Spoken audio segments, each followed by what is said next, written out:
ओम शांति। आजकेर अव्यक्तवाणी 18/9/1969।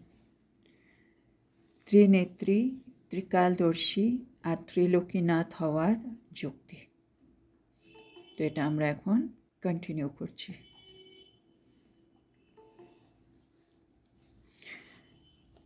बाबा बोलছেন, कोई भी चित्र को देखते हो, चित्र अर्थात शरीर, तो चित्र को नहीं देखो, लेकिन चित्र के अंदर जो चेतन है उसको देखो।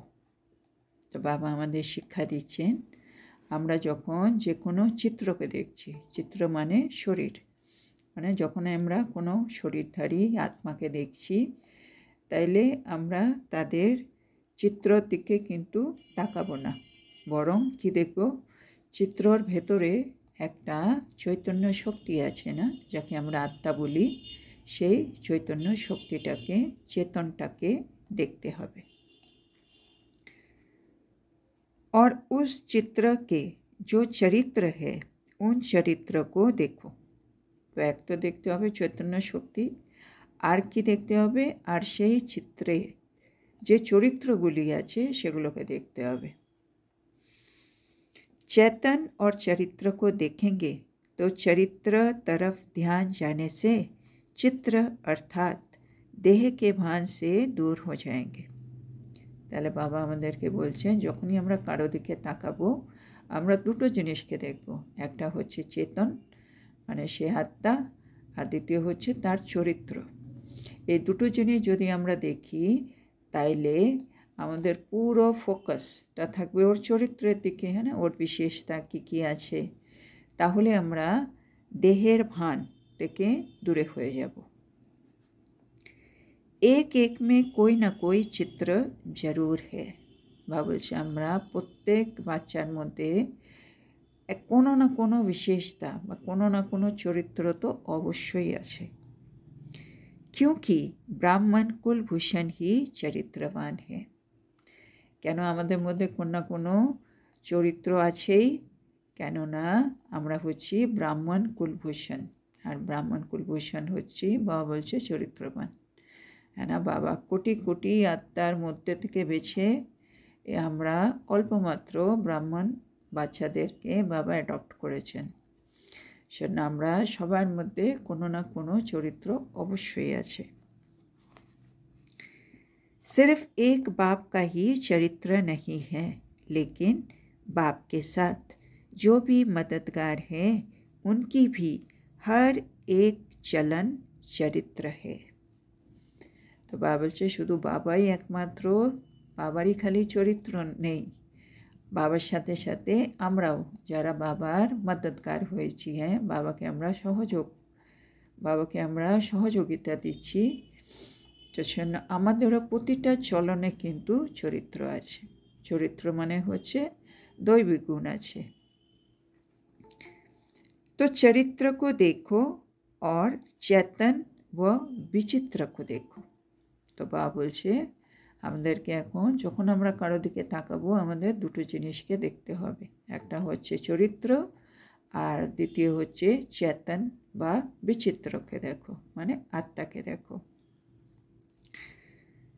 तो ये कहे विचित्र और चरित्र, अगर ये दो बातें देखो तो देह की आकर्षण जो न चाहते हुए भी खींच लेती है वो दूर हो जाएगी। तो बाबा বলছে মানে শর্টে বলতে গেলে এই দুটো জিনিস আমাদেরকে দেখতে হবে, বিচিত্র আর চরিত্র। আর এই দুটো জিনিসকে যদি আমরা একসাথে দেখি তাহলে আমাদের কি লাভ হবে, দেহের প্রতি যে আকর্ষণ, হ্যাঁ না, যা না চাইলেও আমাদেরকে যে টানতে থাকে, আমরা ব্যক্ত ভাবে যে বারে বারে চলে আসি, হ্যাঁ না। বাবা যে বলল গতকাল কি ওটা হচ্ছে একটা চুম্বকের মতো, হ্যাঁ, সে ম্যাগনেট আমাদেরকে বারে বারে ব্যক্ত ভাব শরীরধারীর দিকে আকর্ষিত করে দেয়। তো সেটা কিন্তু বাবা বলছে একেবারে দূরে হয়ে যাবে। কখন, যখন আমরা যে কোনো কাউকে দেখলে বিচিত্র আর চরিত্র এই দুটো জিনিসকে যখন আমরা প্রত্যেকের মধ্যে দেখতে শুরু করব। वर्तमान समय यही मुख्य पुरुषार्थ होना चाहिए। বাবা বলছে এখন যে সময় চলছে সেই হিসেবে আমাদের পুরুষার্থ কিন্তু মুখ্য পুরুষার্থ এটাই হওয়া উচিত। जबकि आप लोग कहते ही हो कि हम बदल चुके हैं, तो फिर ये सब बातें ही बदल जानी चाहिए। বাবা বলছে আমরা বাবাকে বলি না বাবা আমরা তো অনেক পাল্টে গেছি, অনেক বদলে গেছি। তো বাবা বলছে যদি তোমরা বলে থাকো আমরা বদলে গেছি তাহলে এসব বিষয়গুলো তো বদলে যাওয়া উচিত, তাই না? মানে আমরা অন্যকে কীভাবে দেখছি সেই জিনিসটাও তো বদলে যাওয়া উচিত ছিল। तो बाबा बोलছেন फिर पुराने संस्कार और ये पुरानी बातें क्यों? তাহলে বাবা বলছে মানে আমরা বদলে গেছি তার সত্ত্বেও আমাদের মধ্যে এই পুরনো সংস্কার এই পুরনো জিনিসগুলো কেন দেখা দিচ্ছে, মানে কেন বারে বারে ব্যক্ত ভাব আমাদেরকে টেনে ফেলছে। তো সেগুলো হচ্ছে পুরনো সংস্কার ব্যক্ত ভাব, ওগুলো কেন আমাদেরকে টানছে এখনো। तो अपने को बदलने के लिए पहले ये जो भाव है उस भाव को बदलने से सब बातें बदल जाएगी। तो बाबा এখন আমাদেরকে টিপস দিচ্ছেন কি আমরা তো নিজেকে বদলাতে চাইছি, তো বাবা বলছে নিজেকে বদলানোর আগে এই যে আমাদের ভেতরে যে ভাব রয়েছে সে ভাবটাকে আগে বদলে ফেলো। মানে আমরা যে কাউকে দেখছি সে বিচিত্র আর চরিত্র এই দুটোকে দেখলে আমাদের ভাবটা পাল্টে যাবে, আর যখন ভাব পাল্টে যাবে বাবা বলছে ওর পরে সব জিনিস নিজে থেকেই পাল্টে যাবে। তো সেজন্য আগে ভাবটাকে পাল্টাতে বলছেন বাবা। आसक्ति में आ जाते हो ना, तो আমরা बारे बारे आसक्तिते चले आसी। तो आसक्ति के बजाय अगर अपने को शक्ति समझो तो आसक्ति समाप्त हो जाएगी। এখন বাবা বলছেন আমরা বারে বারে আসক্তিতেও চলে আসি, তাই আসক্তির পরিবর্তে আমরা যদি নিজেকে শক্তি মনে করি তাহলে বাবা বলছে যে আসক্তি আসে আমাদের মধ্যে সেটা কিন্তু दूर হয়ে যাবে। शक्ति न समझने से अनेक प्रकार की आसक्तियाँ आती है। মানে আমি যে শক্তি সেটা যখন আমি ভুলে যাই তখন অনেক প্রকারের আসক্তি আমার মধ্যে চলে আসে। कोई भी आसक्ति चाहे देह की चाहे तो देह के पदार्थों की, कोई भी आसक्ति उत्पन्न हो तो उस समय यही याद रखो कि मैं शक्ति हूँ। बाबा बोलছে যে কোনো আসক্তি আমাদের মধ্যে আসুক সেটা কোনো দেহের জন্য হতে পারে বা কোনো পদার্থের জন্য হতে পারে, কিন্তু যে কোনো রকম আসক্তি এলে আমাদেরকে এটাই স্মরণে রাখতে হবে যে আমি হলাম শক্তি। शक्ति में फिर आसक्ति कहा, আর আমি যদি শক্তি হয় তাহলে আমার মধ্যে তো আসক্তি থাকার কথা নয়। आसक्ति के कारण उस स्थिति में आ नहीं सकते, আর আমাদের মধ্যে যদি আসক্তি চলে আসে তাইলে আমরা সেই স্থিতি যে স্থিতি আমরা চাইছি সেই স্থিতিতে তো আমরা আসতে পারি না। तो সেজন্য বাবা বলছেন तो आसक्ति को ख़त्म कर दो, इसके लिए यही सोचो कि मैं शक्ति हूँ। তো বাবা আমাদের কত সুন্দর উপায় বলে দিলেন, আমাদের মধ্যে যা যা আসক্তি আছে সবগুলো দূরে করার জন্য একটাই কথা আমাদেরকে ভাবতে হবে যে আমি হলাম শক্তি, আর আমি যদি শক্তি হই শক্তির মধ্যে কোনো রকম আসক্তি থাকতে পারে না, চাहे ওটা দেহের হোক বা কোনো পদার্থের হোক। এবার বাবা বলছেন माताओं को विशेष कौन सा विघ्न आता है। তো এটা মাতাদের জন্য ছিল, বাবা মাতাদের সামনে এসছেন সেজন্য বাবা বলছেন মাতাদের বিশেষ কোন বিঘ্ন আসে। তো মাতারা বলল মোহ। তো মোহ কিস কারণ आता है। তো বাবা বলছে মোহটা কি কারণে আসে। মোহ মেরা সে হতা হে। তো বাবা বলছে মোহটা কেন আসে? মোহটা আমার থেকে আসে। লেকিন आप सबका वायदा क्या है? তো বাবা বলছে কিন্তু আমাদের সবাইয়ের প্রতিজ্ঞা কি? शुरू शुरू में आप सब जब आए तो आपका वायदा क्या था? বাবা বলছেন শুরুতে যখন আমরা সবাই বাবার কাছে এসেছিলাম তখন আমাদের প্রতিজ্ঞা কি ছিল? मैं तेरी तो सब कुछ तेरा। তো এটা আমাদের প্রতিজ্ঞা ছিল, বাবা আমি তোমার তাই আমার সব কিছু তোমার। पहला वायदा ही ये है कि मैं भी तेरी और मेरा सब कुछ भी तेरा। पहला वादा ही ये है कि मैं भी तेरी और मेरा सब कुछ भी तेरा।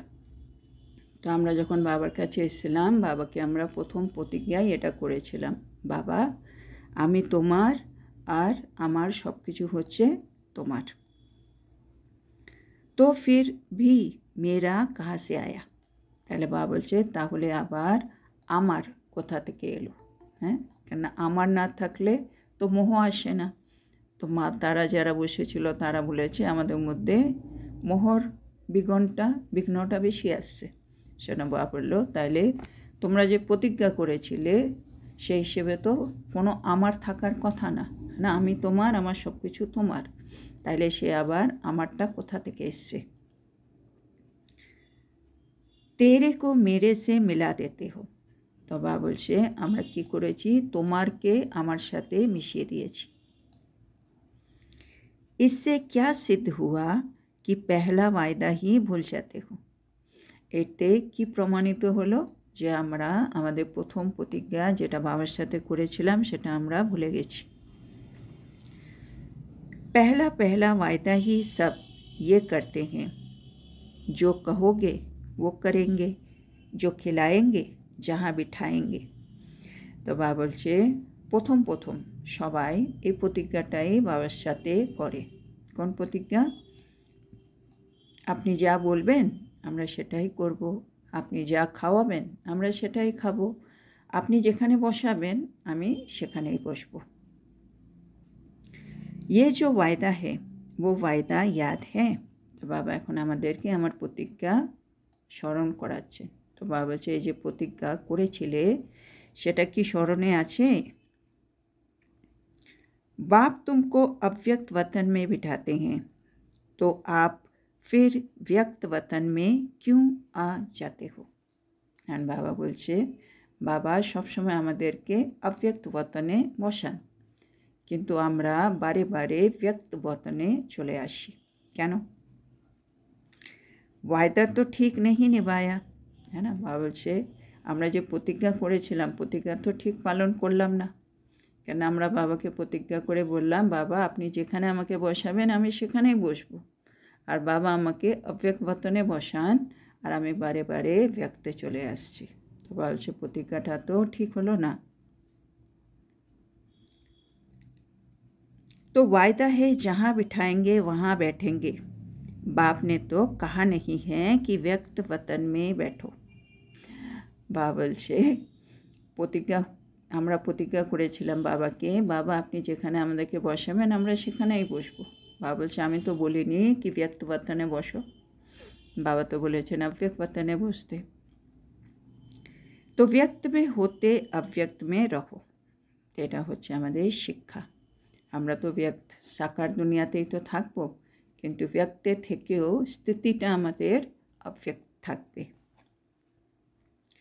पहला पहला पाठ ही भूल जाएंगे तो फिर ट्रेनिंग क्या करेंगे? তো সেই মাতারা যারা এসেছিলো তারা ট্রেনিংয়ের জন্য এসেছিলো, যেন বাবাদেরকে বলছে প্রথমেই যদি এই পাঠটাই ভুলে যাও মানে যে প্রতিজ্ঞা আমি বাবার সাথে করেছি সে প্রতিজ্ঞাটাই যদি প্রথমেই ভুলে যাও তাহলে আর ট্রেনিং তোমরা কি করবে? ট্রেনিং মে পহলা পাঠ তো পাক্কা করবাও। তো বলছে ট্রেনিংয়ের মধ্যে এই মাতাদেরকে এই প্রথম পাঠটা পাকা করিয়ে দিতে।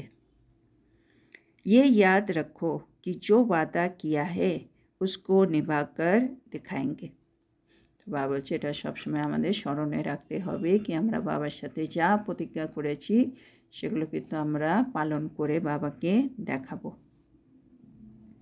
जो माताएं ट्रेनिंग में आई हुई है, যে মাতারা ট্রেনিংয়ে এসছেন বাবা তাদের উদ্দেশ্যে বলছেন, आप सब सरेंडर हो, মানে তোমরা সবাই কি সারেন্ডার হয়ে গেছো? जब सरेंडर हो चुके हो तो फिर मोह कहाँ से आया? বাবা বলছে যখন মানে মায়েদেরকে বলছে যখন আপনারা সারেন্ডার হয়ে গেছেন তাহলে আবার মোহ কোথা থেকে আসে? সারেন্ডার মানে সমর্পিত হয়ে গেছি, মানে মন তন মন ধন আমাদের যা আছে সবগুলো আমি বাবাকে দিয়ে দিয়েছি। আমি আপনার আর আমার সব কিছুও আপনার। আমরা বাবাকে প্রতিজ্ঞা করেছি, তার মানে আমরা সমর্পিত আত্মা হয়ে গেছি। তাহলে এর মধ্যে তো আর মোহ আসার কথা না। মোহ মানেই হচ্ছে আমি কোনো জিনিসকে আমার করে রেখে দিয়েছি। तो बाबा बोलছেন,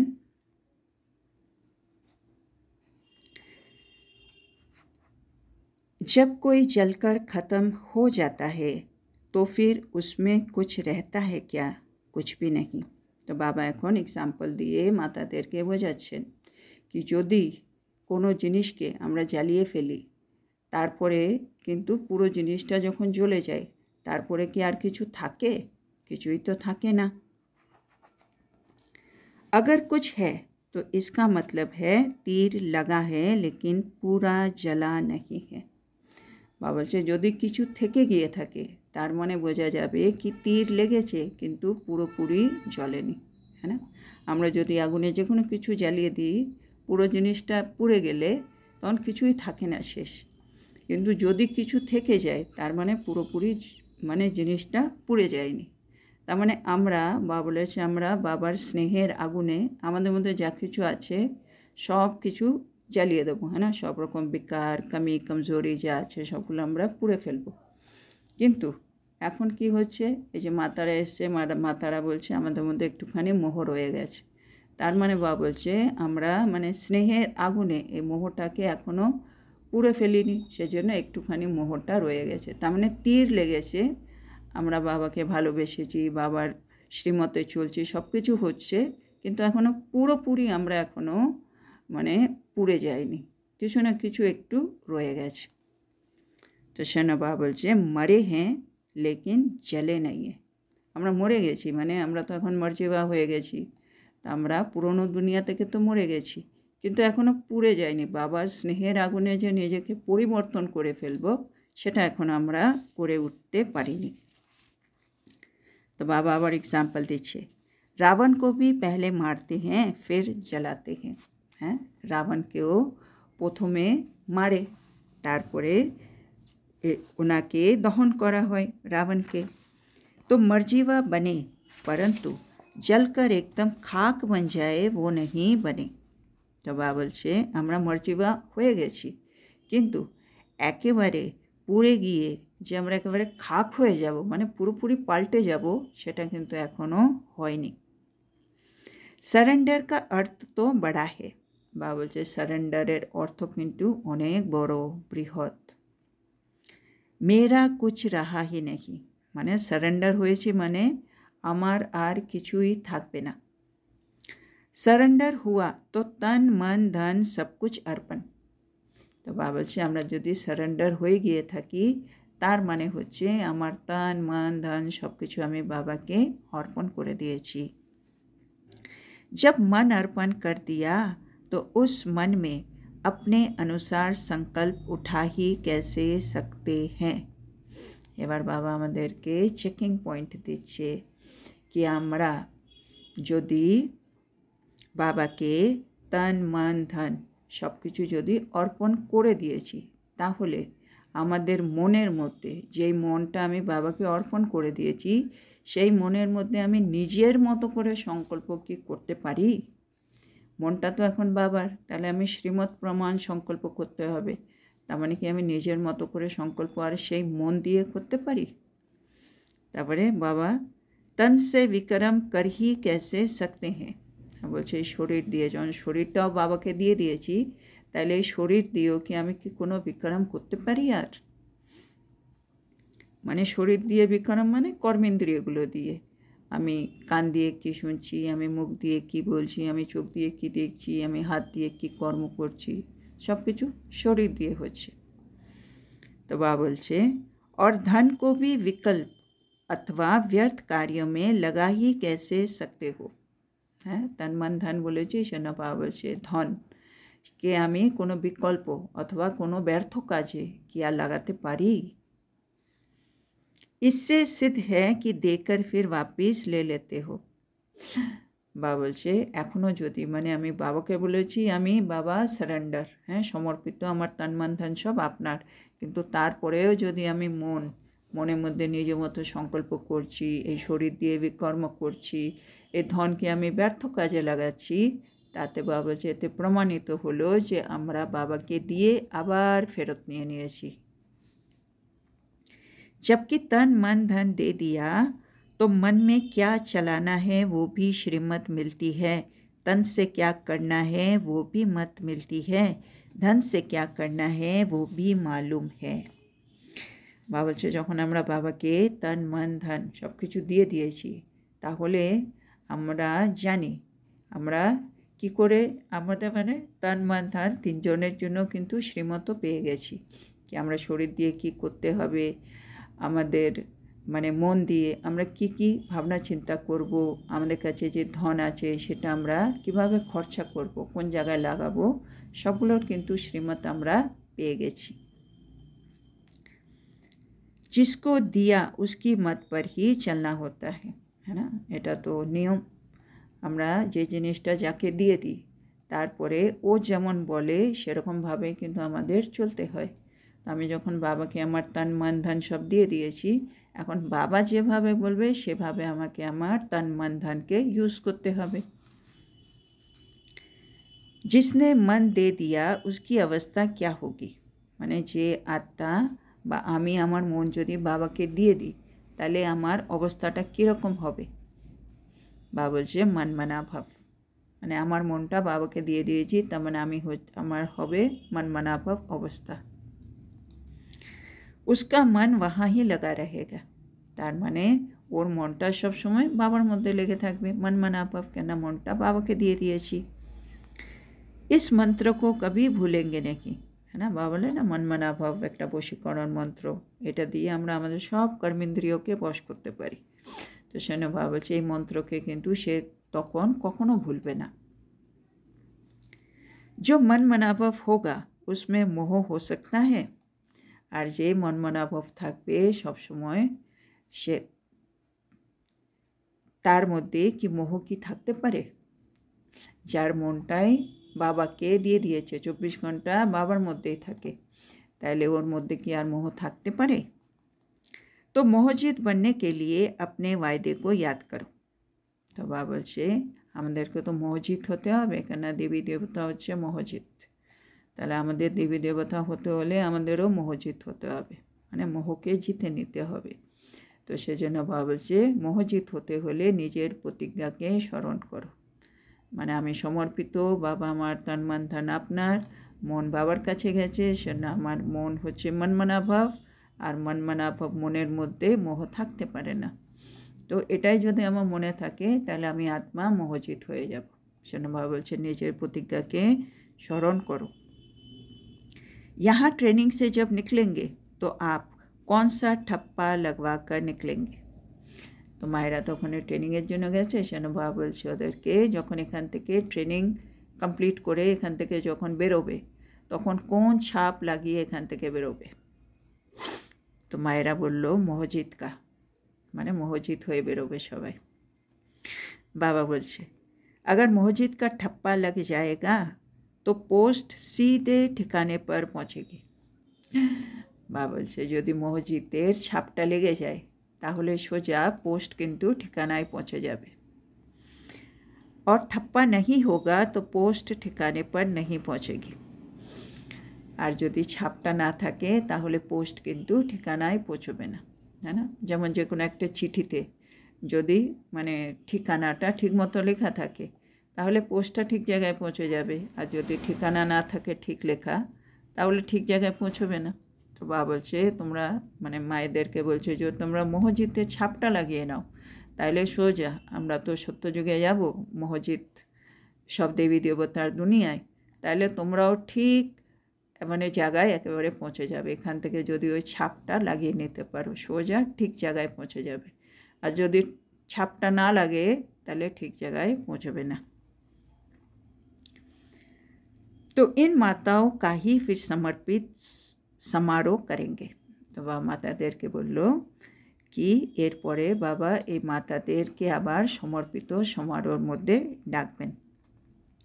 उसमें बुलाएंगे भी उनको जिन्होंने ठप्पा लगाया होगा। আর বাবা সেই সমর্পিত সমারোহতে কাদেরকে ডাকবেন? যারা এই মসজিদের ছাপটা লাগিয়ে নেবেন। মসজিদ वालों का ही सम्मेलन करेंगे। তো বাবা বলছে মসজিদ যারা হবে তাদেরকে বাবা কিন্তু ডেকে সেই সম্মেলন করাবেন। इसलिए जल्दी जल्दी तैयार हो जाओ। সেজন্য বাবা বলছে এখন তাড়াতাড়ি তোমরা তৈরি হয়ে যাও। এই মূলটা আজকে এখানেই শেষ হলো। তো আজকে বাবা আমাদেরকে কি বললেন? যখনই আমরা কাউকে দেখছি আমাদেরকে দুটো কথা মনে রাখতে হচ্ছে, একটা হচ্ছে বিচিত্র আর একটা হচ্ছে চিত্র। এই দুটো জিনিস আমাদেরকে মনে রাখতে হবে। আর আমরা হচ্ছি সবাই ব্রাহ্মণ কুলভূষণ, আর আমরা হচ্ছি সবাই চরিত্রবান, যেন সবার মধ্যে চরিত্র আছে। তারপরে বাবা বলল আমাদের মধ্যে নানা রকম আসক্তি চলে আসে, সেই আসক্তিকে পরিবর্তন করার জন্য নিজেকে কী ভাবতে হবে? আমি শক্তি, আমি হলাম শক্তি, তাইলে আসক্তি শেষ হয়ে যাবে। আর বাবার সাথে আমরা প্রথম প্রতিজ্ঞা যেটা করেছি সেটা বাবা বলছে একটু মনে রাখতে হবে কি বাবা আমি তোমার আর আমার সব কিছু তোমার। আর বাবা আপনি যা বলবেন সেটাই আমি করব, আপনি যা খাওয়াবেন সেটাই আমি খাবো, আপনি যেখানে বসাবেন আমি সেখানেই বসব। তো বাবা বলছেন আমি বলেছি বারে বারে অব্যক্ত বর্তনে বসতে, সেজন্য আমরা বারে বারে ব্যক্ত বর্তনে আর আসবো না, সব সময় অব্যক্ত বর্তনে থাকবো। মানে বাবা বললেন অব্যক্ত স্থিতিতে থেকে তোমাকে আমাদেরকে ব্যক্তে আসতে হবে। তারপরে বাবা সারেন্ডার নিয়ে বললেন কি যখন কিছু পুড়ে যায় তারপরে ওটা পুরোপুরি শেষ হয়ে যায়, কিছুই থাকে না। কিন্তু আমাদের মধ্যেও যদি এখন একটু মোহ রয়ে গেছে, একটু লোভ রয়ে গেছে, বিভিন্ন একটু একটু সংস্কারগুলো রয়ে গেছে পুরনো, তার মানে আমাদের তীর লেগেছে, কিন্তু আমরা এখনও বাবার স্নেহের আগুনে কিন্তু এখনও পুড়িনি। মানে মারা গেছি কিন্তু এখনও পুড়িনি, মর্জিবা হয়েছি কিন্তু এখনও পুড়ে যায়নি। পুড়ে গেলে সব কিছু শেষ হয়ে যাওয়া উচিত ছিল, পুরনো কোনো স্বভাব সংস্কার দেখা যেত না, কিন্তু এখনও একটু একটু দেখা যাচ্ছে। সেজন্য বাবা বলল সমর্পণ বা সারেন্ডারে মানে কি? তন মন ধন সব কিছু অর্পণ করে দিয়েছি।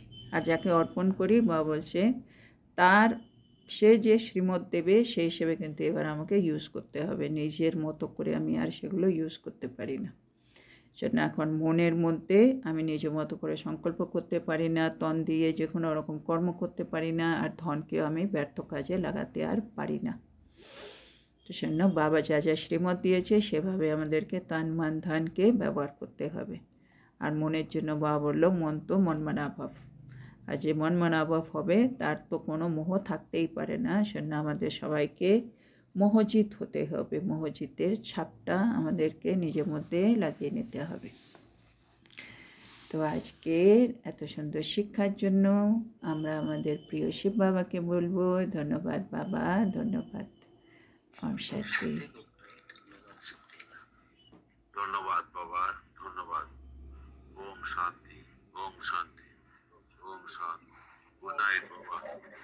ধন্যবাদ। ওম শান্তি বাবা, ওম শান্তি বাবা, ওম শান্তি। ধন্যবাদ বাবা, শুক্রিয়া বাবা, গুড নাইট বাবা, গুড নাইট।